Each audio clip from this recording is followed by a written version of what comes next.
My name's Angelo, and welcome to We Want Picks. Every single week, we break down full UFC fight cards. We give you our picks, our bets, and our fantasy plays. Make sure you like this video and subscribe to the channel so you don't miss any of our content. And we're also giving away $50. Anybody who goes to WeWantPicks.com/bets, signs up with one of our 5 betting partners, and makes a deposit, will get $50 from us. Cash App, PayPal, Venmo, however you want it. And this is brought to you by EarnU.io. EarnU.io is the world's first sports and esports prediction game, allowing you to earn crypto risk-free. Check it out now at EarnU.io. Next up, we have the co-main event of the evening. We have Ryan Spann taking on Cutelaba.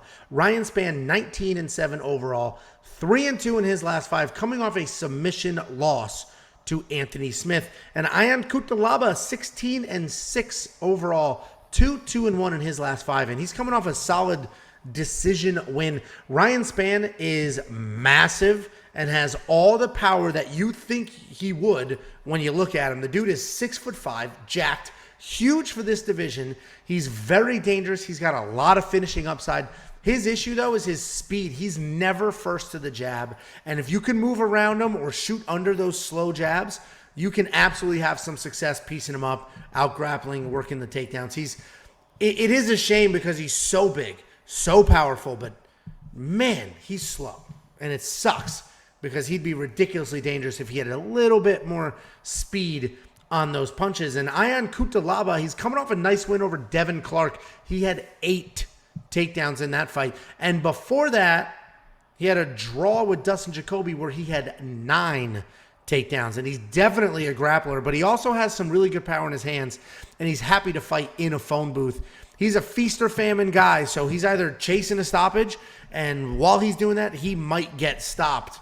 He has no problem putting himself in harm's way to try to get that win. He's good on the ground. He racks up tons of takedowns, but he can be a little sloppy with those takedowns. They're like loose body locks that are more muscle than technique.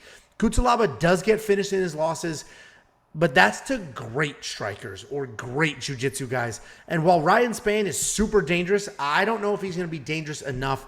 There's no reason to overcomplicate this pick. Ryan is big, fast, strong, dangerous, but he's got grappling holes. Anthony Smith submitted him. I think Cutelaba will just do more of the same. Obviously, Cutelaba's got to be, worrisome on his feet. Make sure he's not going to get caught in one of those phone booth fights with Ryan Spann, but get those takedowns. You racked up 8, 9 your last 2 fights. Get the takedowns. You'll be fine from there. So Cutelaba, pretty confident pick for me. What do you think, Jackie boy?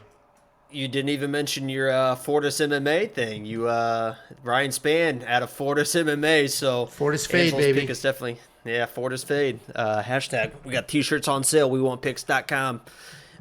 We live right outside. I know. Dallas, I wouldn't wear it around here. I wouldn't wear it around here, but it would be pretty funny for other people. But yeah, this is Jan Cutelaba kind of reminds me of a Michel Pereira type fighter, to where it gets a little bit wild and it cost him at times. Especially you saw that in the cardio versus Glover, the striking versus Ankalavi got caught. And it kind of in the same way Michel Pereira's kind of figured out. They're both younger than you think. I think Michel Pereira's like 26. Cutelaba was only 26. In the same 28. way that Michel Pereira's kind of... What? He's 28. Don't use that tone with me. Okay. Kind of in the same way Michel Pereira's kind of figured out that if he just kind of calms down a little bit, he's going to be the more talented fighter in most of his matchups, and has started to turn kind of his career around from those weird mistakes and those weird losses.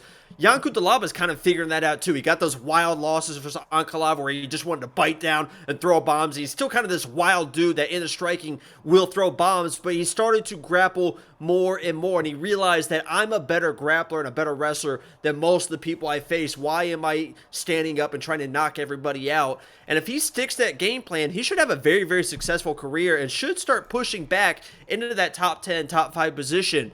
If he doesn't, and he comes in and tries to be that knockout guy again versus Ryan Spann, it's going to be an issue, and we've seen him get knocked out before because of it. So, Cutelaba, if he just stay nice and calm, the face-offs are going to be wild. He's always got something up his sleeve at the face-offs.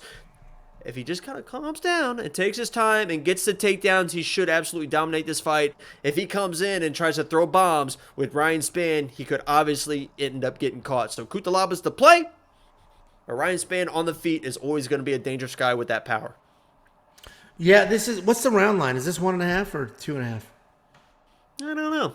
Yeah, well, if it's 2.5, I'm doing the under. If it's 1.5, I don't know. But this Cutelaba, he's going to be in my DraftKings lineup. I enjoy him to get the takedowns and probably get a stoppage. Literally, Anthony Smith can do it. Cutelaba should be able to do it. You're nodding your head. Monkey Knife Fight strike line, I think it's a more or less. I think Ryan will let his hands go, will hit while trying to defend his takedowns, and then we'll get taken down, and then his numbers are gone, and then Cutelaba is going to be on top, work his way to a submission. It's 72, so that leads me to think, they think he's going to be on top and just unloading, but I think he'll work for a submission. What do you think of the Monkey Knife Fight strike line? I mean, I could see this as like a Khalil Roundtree type fight where Cutelaba gets an early takedown, and just those elbows that he was landing on Khalil Roundtree are like terrifying. I mean, they're coming across with so much torque and power. I could see this being an early finish for Cutelaba if he gets it to the ground early.